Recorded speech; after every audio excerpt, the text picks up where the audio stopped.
So friends, അപ്പോൾ നമുക്കിന്ന് running സ്റ്റിച്ചിൻ്റെ ഒരു 4 ടൈപ്പ് ഓഫ് റണ്ണിങ് സ്റ്റിച്ച് നമുക്ക് നോക്കാം. First one looped running. First ഇതുപോലെ നമ്മൾ റണ്ണിങ് സ്റ്റിച്ച് ചെയ്ത് ബേസ് റെഡിയാക്കുക. അതിനുശേഷം ഡിഫറെൻ്റ് ആയിട്ടുള്ള ഒരു കളറിലെ ത്രെഡ് എടുത്തിട്ട് നമ്മളിതിൽ ലൂപ്പ് ക്രിയേറ്റ് ചെയ്യുവാണ്. ആദ്യം നീഡിലെടുത്തു, നമ്മളൊരു ബ്ലൂ കളറിലെ ത്രെഡാണ് യൂസ് ചെയ്തത്. പിന്നെ സെക്കൻഡ് സ്റ്റിച്ചിൻ്റെ മേളിൽ കൂടി എടുത്തിട്ട് അതിലെ ബാക്കിലെ സ്റ്റിച്ചിൻ്റെ താഴെ കൂടി എടുത്ത് നമ്മളൊരു ലൂപ്പ് ഫോം ചെയ്തു. ഇനി ഈ സെയിം പ്രോസസ്സ് തന്നെ നമ്മളിനി അങ്ങോട്ടേക്ക് റിപ്പീറ്റ് ചെയ്യുകയാണ്. ഫ്രണ്ടിലത്തെ സ്റ്റിച്ചിൻ്റെ മേളിൽ കൂടിയും അതിൻ്റെ തൊട്ട് പുറകിൽ വരുന്ന ബാക്ക് സ്റ്റിച്ചിൻ്റെ താഴെ കൂടി ത്രെഡ് നമ്മൾ ഇൻസേർട്ട് ചെയ്ത് ലൂപ്പായിട്ട് ഫോം ചെയ്യും. അതിനെയാണ് നമ്മൾ ലൂപ്ഡ് റണ്ണിങ് സ്റ്റിച്ച് എന്ന് പറയുന്നത്. ഇനി നെക്സ്റ്റ് വരുന്ന സ്റ്റിച്ചാണ് ലേസ്ഡ് റണ്ണിങ് സ്റ്റിച്ച്. ഇതും ഈ പറഞ്ഞ പോലെ തന്നെ ഫസ്റ്റ് നമ്മളൊരു റണ്ണിങ് സ്റ്റിച്ച് വെറുതെ ചെയ്യും.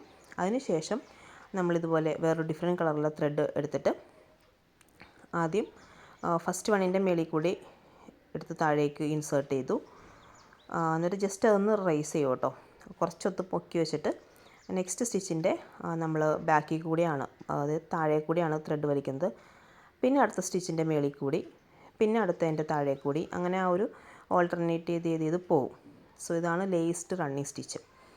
സോ ഈ ലേസ്ഡ് റണ്ണിങ് സ്റ്റിച്ചിൻ്റെ തന്നെ വേറൊരു മെത്തേഡാണ് ഇൻ്റർലേസ്ഡ് റണ്ണിങ് സ്റ്റിച്ച്. ലേസ്ഡ് റണ്ണിങ് സ്റ്റിച്ചിൽ നമ്മൾ ഒരു സൈഡിൽ മാത്രമേ നമ്മളിങ്ങനെ ലൂപ്പ് ക്രിയേറ്റ് ചെയ്തുള്ളൂവെങ്കിൽ ഇൻ്റർലേസ്ഡ് വരുമ്പോഴേക്കും മൂന്നാമതൊരു കളറിലെ ത്രെഡ് എടുത്തിട്ട് നമ്മൾ ഇതിൻ്റെ ഓപ്പോസിറ്റ് ഡയറക്ഷനിലും ഈ സെയിം മെത്തേഡിൽ തന്നെ നമ്മൾ ത്രെഡ് ഇങ്ങനെ ഓടിക്കും.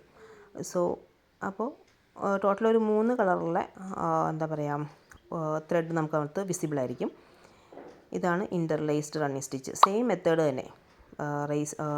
ലേസ്ഡിൽ നമ്മൾ ഒരു സൈഡിൽ കൂടി മാത്രമേ ചെയ്തുള്ളെങ്കിലും ഇൻ്റർലേസ്ഡ് ആകുമ്പോഴേക്കും നമ്മൾ 2 സൈഡിൽ കൂടിയും ത്രെഡ് പാസ് ചെയ്യും. സോ അതാണ് നമ്മളുടെ ഇൻ്റർലേസ്ഡ് റണ്ണിങ് സ്റ്റിച്ച്. ലാസ്റ്റ് വരുന്നതാണ് വിപ്ഡ് റണ്ണിങ് സ്റ്റിച്ച്. വളരെ ഈസിയാണ്. വെറുതെ മേളിൽ കൂടി എടുക്കുക, അതിനുശേഷം നെക്സ്റ്റ് സ്റ്റിച്ചിൻ്റെയും മേളിൽ കൂടി ലൂപ്പ് എടുക്കുക. അങ്ങനെ ഇതിങ്ങനെ റിപ്പീറ്റ് ചെയ്ത് പോവുക. അപ്പോൾ ഇങ്ങനെ ഒരു ട്വിസ്റ്റ് ചെയ്തൊരു എഫക്റ്റ് കിട്ടും. സോ ഇതാണ് നമ്മളുടെ വിപ്ഡ് റണ്ണിങ് സ്റ്റിച്ച്. സോ ഇങ്ങനെ ഒരു 4 ടൈപ്പ് റണ്ണിങ് സ്റ്റിച്ചാണ് നമ്മൾ ഇന്ന് നോക്കുന്നത്. നെക്സ്റ്റ് ക്ലാസ്സിൽ അടുത്ത വീഡിയോ ആയിട്ട് വരാം.